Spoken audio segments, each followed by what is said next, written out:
Stay tuned to discover why a donut, a sort of miracle diagram, could change the world for the better. Stick around to discover which cities and countries are already putting the planet and people first, and find out why GDP can no longer be the goal nor the measure of our economy if we want happy people and a healthy planet. As Greta once said, the answers and the solutions we need to the biggest challenges we now face, climate change and biodiversity loss, already exist.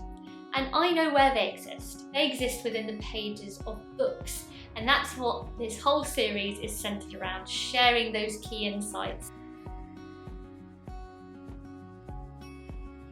Hello my friend, I'm Rebecca and you're tuned into a series called How to Save the Planet with Books. This is episode 15, in which I will be exploring the book The Doughnut of Economics, 7 Ways to Think Like a 21st Century Economist by Kate Raworth. So let's jump in together now and talk about the 3 biggest key takeaways from this book, what it might inspire you to do next, as well as whether it deserves its rightful place on the bookshelf of 101 books to save the planet and ourselves. Don't forget to hit the subscribe and the like button if you can, it helps more than you know. The first key takeaway from this book was how this sort of miracle diagram, this ringed donut that Kate's drawn, could actually change the world for the better. It's year 2022, moving quickly into 2023. So how is the current economic model serving both people and the planet? Well, funny you ask. There's some big highlights that came from this book that I really think set the tone of where the current theories and outdated traditional models have taken us. 1 in 9 people still don't have enough to eat. We are on track for an increase of almost 4 degrees by 2100. Threatening a scale and intensity of fires, floods, droughts, storms that humanity has never witnessed before. The world's richest 1% now own more wealth than all 99% put together. 1 in 3 people still have no access to the toilet. Over 80% of fisheries are overexploited, and at this rate there will be more plastic than fish in the sea by 2030. And if these are the kind of trends that shape humanity's prospects at the start of the 21st century, we haven't got a lot going for us. But wait, don't lose hope yet, because the author of this book, Kate Raworth, is encouraging us to redraw the world and to simply pick up a pencil. And believe it or not, it seems the answers we're looking for sit within a ringed donut. Here's how it works. So imagine a donut, the kind that's got a hole in the middle, and we want everybody to be living in the donut. So we have these 2 rings. The idea is no one is in the hole in the middle where they're falling short on the essentials of life without food or water, healthcare, housing, education, political voice. But at the same time, don't overshoot the outer crust of the donut. These are the planetary boundaries. We don't put too much pressure on our planet, otherwise we begin to push her out of balance. The first thing to understand about this model is that human thriving depends on planetary thriving. But despite this, we have been putting huge pressures and stress on the natural living systems that give us life. And what's the aim of this donut anyway? Well, quite simply, it's aimed to reframe the way we think about economic problems, reframe the way we think about economic thinking and theories, but ultimately to make us think differently about the goals that we have for not just cities, but for countries and the entire world. The second key takeaway from this book is that there are already incredible transformations and success stories that are happening out there. And you don't get to hear about these much on the news and things, and that's why we've got to pick up books. So there's cities, countries, and just even companies that are rethinking about the way that they approach problems, but also the measures of success by experimenting with Kate's donut model. And they're doing the donut, as Kate says, doing the donut. I love that phrase.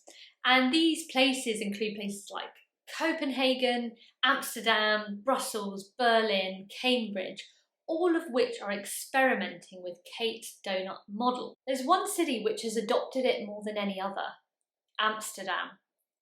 They are aiming to create a circular economy by 2050. Now, don't misunderstand this, because some people do, and I've heard Kate talk about this in podcasts actually. This isn't about degrowth, this is about being regenerative and distributive by design. Third and final key takeaway from this book was the endless pursuit of GDP by governments and their fixation on it, and actually how it shortchanges people and trashes the planet. Today we have economies that need to grow whether or not they make us thrive.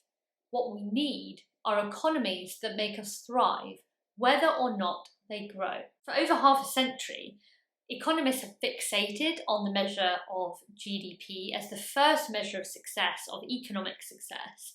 And actually it's a false goal. So is GDP a poor indicator of well-being, health and happiness for a country? Well, if we look at America, one of the richest countries in the world, do you think they need to increase their GDP and growth? Is it essential for them to function as an economy?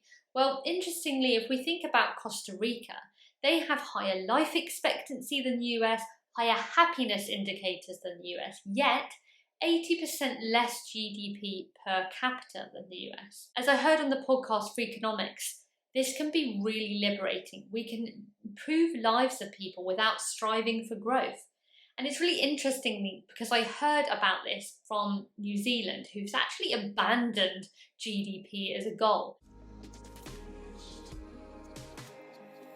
The best moment from this book was actually when I got to learn about the board game Monopoly, the popular board game I used to love playing as a kid. And Kate made me realise this, that there were actually two sets of rules put forward by the inventor Elizabeth in 1993. The first one was based on prosperity. In this version of the game, all players played as a team. And when any player landed on a new property, all players gained money. The game was won when the player who started with the least amount of money had doubled their money. The monopolist version is each player plays as an individual, aiming to land on high interest properties and take rent from other players.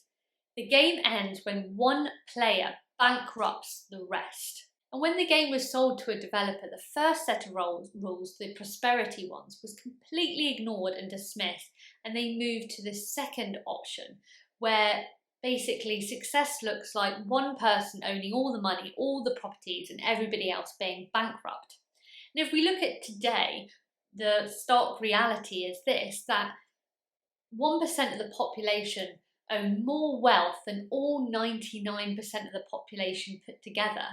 I couldn't help but feel really the Monopoly game had been playing out and was actually very close to our own reality. So what might this book inspire you to do next?